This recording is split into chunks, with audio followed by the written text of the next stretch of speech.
tenemos de acuerdo al BCM las anemias macrocíticas, microcíticas y normocíticas. Y de acuerdo a la concentración de hemoglobina, que van a ser hipercrómicas, normocrómicas, hipocrómicas. Que hay una combinación de ambas, que podíamos tener las anemias hipocrómicas, ¿sí? Microcíticas, que se deben principalmente a la deficiencia de hierro. Ya vimos todas las causas de deficiencia de hierro, ¿sí? Que pueden haber estas en donde el BCM va a estar aumentado, anemias macrocíticas, pero la concentración de hemoglobina normal, que serían normocíticas, que se deben principalmente, decíamos, a deficiencia de B12, que se da con mayor frecuencia por ahí en rumiantes mayores y menores, por una mala absorción, por unos pastos deficitarios de tierras deficitarias en B12, o por parásitos gastrointestinales también, ¿sí? Deficiencia de cobalto y la de B12, que serían las más frecuentes, o del ácido fólico, ¿no? Que pueden por ahí estar asociadas también a leucopenia, ¿bien? Y la otra combinación que podíamos tener, que decíamos son llamadas igual como las anemias no regenerativas, por ahí verdaderas, digamos, en donde el eritrocito está de tamaño normal y la concentración de hemoglobina también. Entonces se llaman anemias normocíticas normocrómicas, ¿sí? ¿Y cuáles son las causas? Podríamos tener como causas intramedular y las extramedular, ¿sí?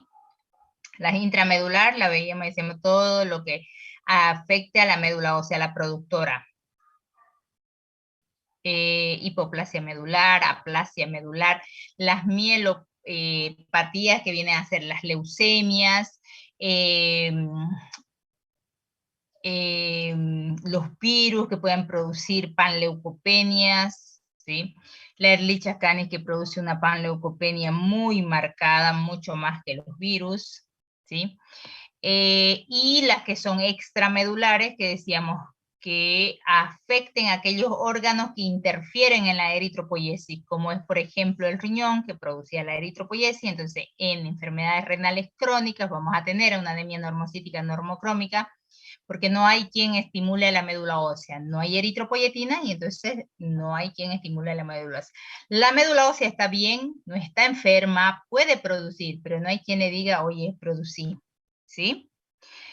Las insuficiencias hepáticas o cualquier otro órgano inflamado por mucho tiempo, crónico, procesos inflamatorios crónicos, van a producir al final anemias normocíticas, normocrómicas, yo le decía, porque como que se va, el animal primero va tratando de compensarlo, de hacer una regeneración, pero llega un momento en donde se agota todo, le decía, no solo la eritropoyetina por ahí, se Luego, agota ¿me puedes pasar mi cable, por favor? Uy, cuidado con eso. También los otros nutrientes, ¿sí? Entonces, como por desgaste, ya no tiene nada. Bien, entonces todo lo que sean procesos inflamatorios crónicos. Bien. Las anemias no regenerativas no siempre son de un mal pronóstico, es decir, ¿sabe qué? La médula ósea no produce nada y no hay forma de hacerla producir. Podemos tener por ahí trombocitopenias no regenerativas, que empiezan como no regenerativas y terminan siendo regenerativas, ¿sí? Eso sucede, por ejemplo, en las hemorragias crónicas. Yo voy a tener una anemia no regenerativa antes de las 72 horas de que un paciente perdió sangre. Y no es que sea que la médula ósea no produce, sino que hay que darle ese tiempo para que se vea que todavía hay la respuesta a la médula ósea, ¿sí? Y hay otras anemias que pueden empezar siendo regenerativas y terminan siendo no regenerativas. Yo les decía que pueden haber anemias hemolíticas o hemorrágicas, en donde son crónicas por ahí, porque las agudas, obviamente, por hipovolemia se muere el animal, pero aquellas crónicas, ¿sí? Yo les decía, las hemolíticas son por lo general crónicas, en donde la volemia se va manteniendo, pero el número de eritrocitos va bajando cada vez más. Entonces, la médula ósea va respondiendo, pero llega un momento en el que hay un agotamiento de todas estas sustancias para producir eritrocitos, y entonces termina siendo una no regenerativa, ¿sí? Ahora vamos a ver en qué caso podríamos ver una no regenerativa y que después va a ser regenerativa, ¿sí? Bueno, esto era de todo lo que hablábamos, todo lo que afecta a la médula ósea, ¿sí? Sí, el cloranfenicol, habíamos dicho, el ibuprofeno, las anemias infecciosas equinas, que es vírica, el virus de la insuficiencia felina, también ahí entran todos los virus dependiendo la especie. Por ejemplo, si ustedes tienen una especie, un equino, en donde tiene anemia no normocítica, normocrómica, podrían considerar una anemia infecciosa equina. Pero si tienen un felino, sabemos que la anemia infecciosa equina no va a ser una causa de anemia normocítica, normocrómica en un felino, porque es propio de cada especie. Entonces, tendrán que poner posible por ahí virus de la insuficiencia felina. Pero con que pongan por ahí procesos víricos, somos como que más generales y dependerá después de la especie como para hilar un poquito más fino y ver los signos clínicos si corresponde a esta patología. Parvovirus sí es un canino, obviamente, ¿sí? Y la Ehrlichia canis, que también produce inmunosupresión muy fuerte, es una de las que produce panleucopenias muy marcados, por debajo incluso de 800. ¿Sí? Bien. Acá un pequeño resumen de todas las posibles combinaciones de causas de anemias macrocíticas hipocrómicas, ¿sí? Que van a ser debido a las anemias regenerativas, y dijimos que su causa van a ser hemorragias o hemólisis, las macrocíticas, BCM aumentado y palidez central mayor en el eritrocito.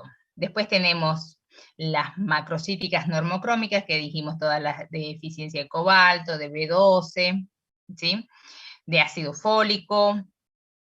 Esto para caninos, obviamente la infección de BILEF puede producir esto, virus de la leucemia felina, ¿sí?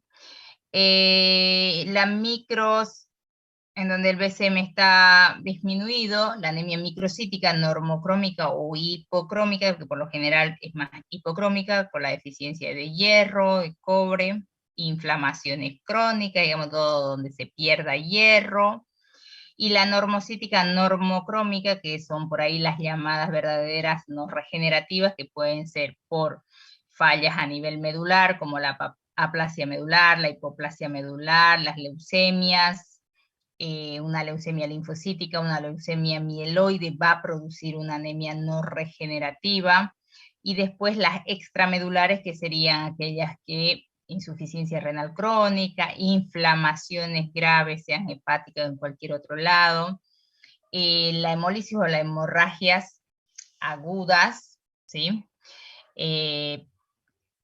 En donde todavía no se nota la respuesta de la médula ósea, que donde no ha pasado 72 horas después de la hemorragia, fíjense. Después lo vemos eso, ¿sí? Muy bien, entonces decíamos que las anemias se deben tratar de acuerdo a la causa, y para llegar a la causa tenemos que hacer todo esto, determinar el grado de anemia, es leve, moderada, marcada. Decimos que es leve, pongamos en el resultado de un canino, por ejemplo, de 36 a 25 van a ser leve, de 25 a 15 son moderadas, y por debajo de 15 se consideran marcadas anemias, ¿sí? Y después tenemos que identificar si son regenerativas o no. Si son regenerativas, buscamos causas de hemólisis o de hemorragia, y si son no regenerativas, tendremos que buscar causas de problemas medulares o extramedulares. Y si tenemos alguna anemia microcítica hipocrómica, bueno, buscamos también la causa, si es macrocítica, ¿sí? Entonces, a partir de esas alteraciones recién podemos como que llegar a identificar la causa. El tratamiento va a ser, obviamente, eliminar la causa. Si yo tengo una deficiencia de hierro por parásitos gastrointestinales, bueno, tengo que sacar los parásitos gastrointestinales, tengo que suplementar hierro. Si tengo una anemia macrocítica hipocrómica, es decir, regenerativa por babesiosis, pues tengo que hacer el tratamiento para babesia, ¿no? Después, como coadyuvantes, obviamente, dieta equilibrada, que tenga B12 y todo eso pueden dar como suplemento, digamos, hierro, pero a lo que me voy es que, a ver, si yo tengo una anemia por babesia y ustedes hacen el tratamiento para babesia y coadyuvan con algún producto que tenga todas las vitaminas B12, hierro y demás, está bien, háganlo, ¿sí? Total, y puede ayudar a la eritropoyesis. Pero lo que no pueden hacer es darle un jarabe o un producto con todas estas multivitaminas y demás, complejos B, qué sé yo, hierro, y no hacer tratamiento para babesia, ¿sí? Ahí sí están haciendo mala praxis. ¿Bien? Ahora, muchos de ustedes me decían también, cuando tiene anemia un paciente hay que transfundirlo. Sí, podemos transfundirlo, pero tampoco es el tratamiento para una anemia. Yo tengo que transfundir al paciente para darle mejores condiciones hasta que llego a identificar cuál es la causa de la anemia. ¿Sí? Porque si ese paciente tiene babesiosis, me bajó el hematocrito por debajo de 10, digo, sí, tengo que transfundir porque ya hay una anemia muy marcada. Transfundo, doy sangre a este paciente y si no hago tratamiento para babesia, a las 72 horas que yo transfundí, el receptor va a eliminar todos esos eritrocitos, ¿sí? Entonces no va a tener nada. Mejoramos apenas 72 horas, ¿sí?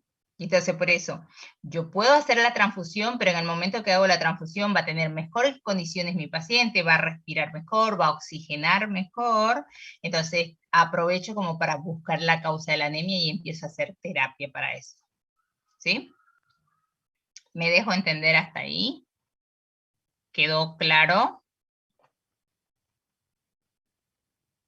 Sí, doctora. Hola. Están pensando en Halloween nomás ustedes, ¿no? Ya se fueron. Doctora, ¿cómo dijo eso de la dieta equilibrada? No la entendí muy bien esa parte. Claro, tienen que tener una dieta con una concentración de proteínas, con una energía metabolizable buena, que contenga vitaminas, minerales y demás, ¿no? Para cada especie. Pues si ustedes le dan una dieta mala, digamos, solo carbohidratos o algo, es probable que no puedas recuperar bien.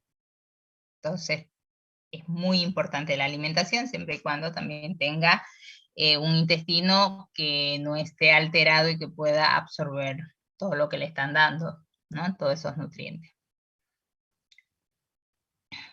Bien, a pesar que en el canino no existe una reacción antigrupo, porque sí existen grupos de sanguíneos en perros y en gatos, pero los perros no producen antigrupo, es decir, que el grupo A no tiene reacción porque no tiene antigrupos, por decirle, el grupo B no tiene antigrupos A. Entonces, si yo le doy a un perrito que tiene un grupo sanguíneo B, le doy sangre de un A, lo recibe bien. En una primera vez que se transfundan no hay problema. Por ahí en una segunda, tercera, en ese periodo corto, sí podrían tener problemas y es por eso que como no es muy accesible lo que es la determinación de grupos sanguíneos, se buscan por ahí parientes de este animalito que necesita la sangre, digamos que sean los padres, los hermanos, algo, ¿no?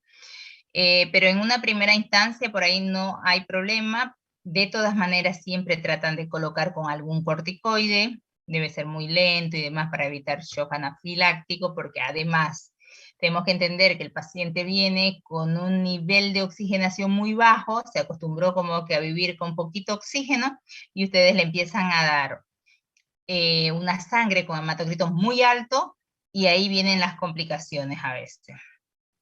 ¿Sí? En el gato obviamente sí hay que hacer la determinación de los grupos sanguíneos para hacer las transfusiones, porque ellos sí producen antigrupos, ¿sí? Entonces a un A no le pueden poner el B, a un AB sí, ¿no? Puede recibir del B, entonces ahí más o menos como en humana igual. Bien, Ahora, a ver, ¿qué cambios ocurren en un hemograma en un paciente que pudo haber sufrido un trauma, que pierde mucha sangre? ¿Sí? Ustedes si les llega a consulta, por ejemplo, un paciente que el propietario lo acaba de chocar a su animalito, le fracturó una pierna y sangró mucho, ¿sí? Una fractura expuesta. Entonces, bien, ¿qué harían ustedes? ¿Qué sería lo primero que harían ustedes en la consulta? A ver. Detener el sangrado, doctora. Ya, está bien. ¿Y después? Devolver el volumen de la sangre, aunque no sea sangre con suero. Bien, mantener una normovolemia, obviamente, porque si no el paciente se les muere por hipovolemia. Pero no le haría un hemograma como para ver cuánto de sangre perdió o algo así, ¿no? No le sirve un hemograma.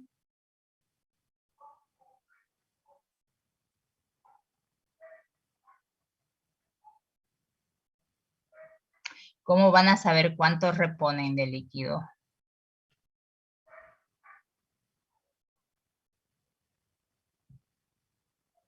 ¿Mm? Con un hemograma, yo creo, doctora. ¿Ustedes creen? ¿Y qué pasaría si ustedes ven a un paciente que perdió mucha sangre? Ven las mucosas están pálidas cuando le mandan a hacer el hemograma y les dicen, el hematocrito está en 40. ¿Qué significa eso? ¿Cómo lo interpretarían?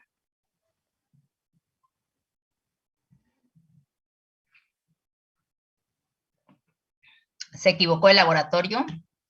¿Mandan a otro laboratorio?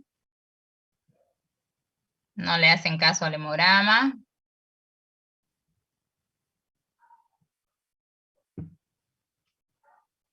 ¿Qué hacemos?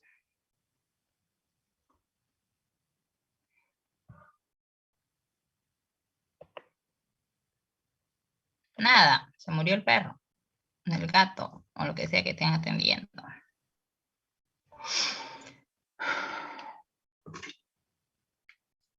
A ver, tenemos que recordar qué es el hematocrito. El hematocrito, si bien no hemos hecho la práctica, pero igual y creo que ustedes ya hicieron en fisiología, igual y la vamos a hacer nosotros, pero después, dijimos literalmente, la sangre, el hematocrito es la separación de la sangre en 3 capas. La capa de glóbulos rojos, ¿sí? Que se expresa en porcentaje, que es la cantidad que ocupa, la proporción que ocupa con respecto al plasma, ¿sí? ¿Cuánto por ciento de esa sangre entera está siendo ocupada por los eritrocitos? Eso es lo que nos dice el hematocrito.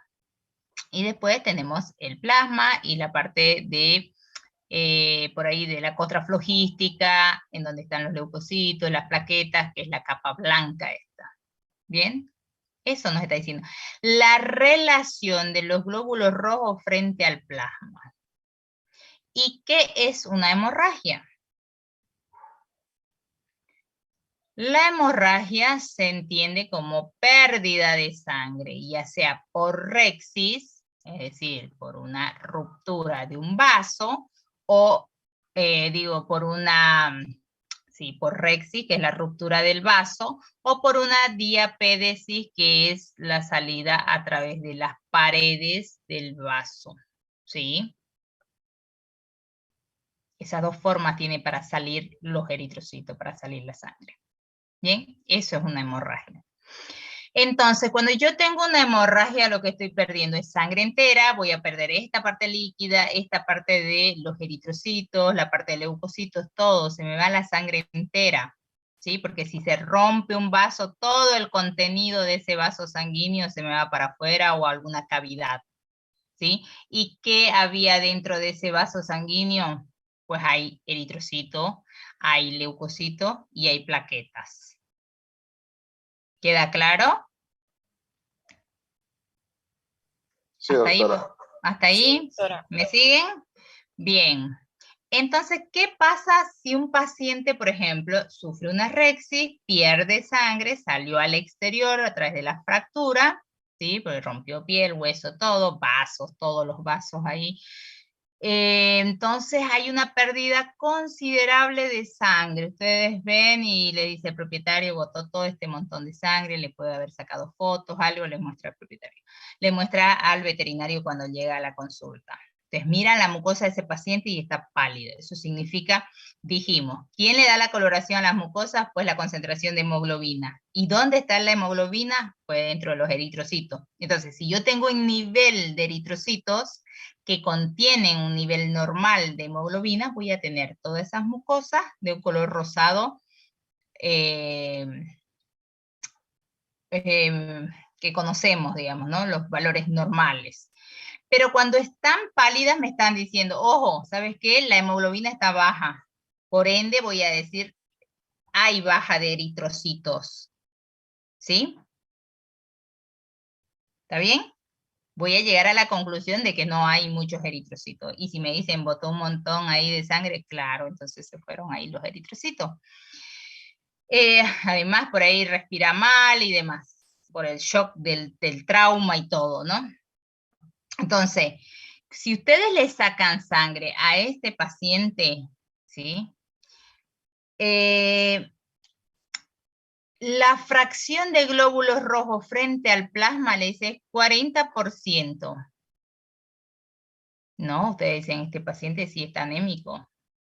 No, pero a ver, está anémico porque perdió volumen de sangre, ¿sí? No perdió solo eritrocitos como en el caso de la babesia, que va rompiendo eritrocitos, entonces va bajando esta concentración de eritrocitos y este plasma es mayor. Entonces la relación glóbulos rojos plasma varía porque va rompiéndose uno de los componentes de la sangre. Sin embargo, aquí en una hemorragia salió todo. Entonces, el volumen se me fue. Si tenía ese perro 5 litros de sangre, por ahí botó 2 litros aquí, se quedó con 3 litros de sangre, que ya se observan todos los signos clínicos de deficiencia de volumen, pero si estos 3 litros de sangre tienen una concentración de eritrocitos frente al plasma de 40%, porque no se modificó, no es que perdió más líquido, no es que perdió más eritrocitos. O sea, la relación no se modificó. Si antes del trauma este paciente yo le hice un hematocrito, tenía 40% de hematocrito, después del plasma, esa sangre igual va a tener la misma cantidad de hematocrito. ¿Sí? No varió nada en la concentración de eritrocito. Lo que varió es el volumen. ¿Queda claro? Sí, doctora. ¿Sí? Muy bien, Joaquín. Es el único. ¿Sí? Y eso es importante, porque a veces nos pasaba en el laboratorio que decían, no puede ser, este paciente está mal, lo atropellaron, perdió mucha sangre, y ¿cómo puede ser que su hematocrito esté en 40? Pues sí, está en 40, porque no tenía anemia antes del trauma, ¿sí? Antes de la hemorragia. Ahora, si ustedes ven que la mucosa está pálida, que está respirando mal, mándenle sangre, porque lo que necesita es sangre entera este paciente, o por lo menos algún coloide, algo para expandir, para manejar la volemia. En ese momento, hacer un hematocrito no les sirve de nada, ¿sí? No les dice cuánto de sangre perdió. ¿Está claro? Entonces, inicialmente el hematocrito se va a mantener normal, tal cual estaba antes del trauma. Pero después, a las 24 horas post-hemorragia, ¿qué pasa?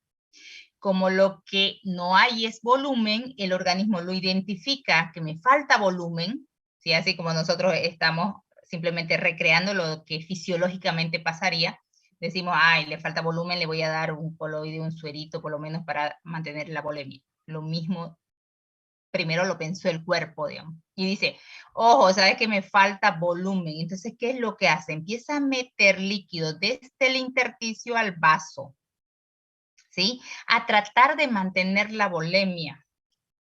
Entonces, después de las 24 horas se da cuenta que le falta volumen y empieza a meter líquido. Entonces, a las 24 horas, cuando le dio líquido, recién va a bajar el hematocrito, ¿sí? Porque le puso más volumen. Entonces, ahí sí voy a ver una anemia, pero como todavía la médula ósea no lo identificó, porque recién aquí, al aumentar líquidos, se ve la anemia, y recién frente a esta anemia va a haber la respuesta a la hipoxia tisular. Entonces, recién se va a activar este mecanismo de respuesta a esa anemia, ¿sí? Entonces, va a ser una anemia normocítica normocrómica porque no intervino todavía la médula ósea, ¿sí? Pero a las 48 a 72 horas ya el organismo metió líquido, la médula ósea se dio cuenta que ya hay anemia, empieza a responder frente a esa anemia y entonces de una anemia no regenerativa vamos a terminar con una anemia macrocítica hipocrómica que sería regenerativa. Este es el caso que decíamos, que una anemia arregenerativa o no regenerativa se puede convertir en regenerativa. Es decir, los pronósticos van a depender siempre de la causa. Porque si yo tengo una anemia no regenerativa por una leucemia mieloide mal compensada y demás, bueno, mi pronóstico va a ser muy diferente a una anemia regenerativa por un trauma. Si yo controlo lo que es mantengo la hipovolemia y hago la restauración de la fractura de piel, evito todo el sangrado, mantengo volemia y todo eso, pues a las 72 horas, 48 horas, 72 horas voy a tener mejoría y demás, y su pronóstico va a ser mucho más favorable. Ah, pero ¿por qué si era una anemia regenerativa? Listo, pero una anemia regenerativa por una pérdida aguda de sangre, ¿sí? No es lo mismo a una leucemia, que es una enfermedad crónica y demás, y que va avanzando, además que es, va empeorando, ¿no? Cada vez va a haber menos eritrocitos porque el animal va a ir produciendo, porque tenemos una alteración en la producción de las células blancas. Y con esto vamos a terminar una clasificación general de todo lo que estábamos hablando. Que las anemias se van a clasificar de acuerdo a la respuesta de la médula ósea, dijimos en regenerativa y no regenerativa, y que según los índices hematimétricos que vienen a ser el BCM, vamos a ir por partes, a ver. Que de acuerdo a la respuesta de la médula ósea, las anemias van a ser regenerativas o no regenerativas, que las regenerativas tienen como causa hemólisis y hemorragia, que las no regenerativas pueden tener problemas extramedulares o intramedulares. Según el índice de eritrocito, que es el BCM y la hemoglobina, vamos a tener anemias. Según el BCM, macrocíticas, normocíticas y microcíticas, y según la hemoglobina, anemias hipercrómicas, normocrómicas e hipocrómicas, ¿sí? Que puedo tener una combinación de ellas, puedo tener macrocítica, hipocrómica, macrocítica, hipocrómica, dije en el caso de las anemias regenerativas, ¿sí? Por hemólisis o por hemorragia. Puedo tener anemia microcítica hipocrómica por deficiencia de hierro. Puedo tener una anemia macrocítica normocrómica, acá, ¿sí? Por deficiencia de B12. Puedo tener una anemia normocítica normocrómica por una falla tanto intramedular o extramedular, ¿sí? Y que puedo tener una anemia según su mecanismo, porque hay una disminución en la producción, que sería un problema medular, ya sea porque no hay estímulo, en una insuficiencia renal crónica, por ejemplo, tengo problemas en la producción, a pesar que la médula ósea esté trabajando bien, pero no hay quien la estimule, ¿sí? Otra es porque se destruyan, que hablamos de